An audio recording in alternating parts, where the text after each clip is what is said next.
1915.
Aquest és Jean Valjean. Ha passat 25 anys a la presó, 5 per furtar un rosegó de pa. Ha rebut la condicional de part del seu carceler, Javert. Però la vida en llibertat no és com l'havia imaginada.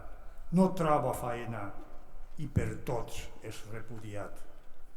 Tan sols un retor l'acull a sa casa. Li dona de menjar i el tracta com un germà.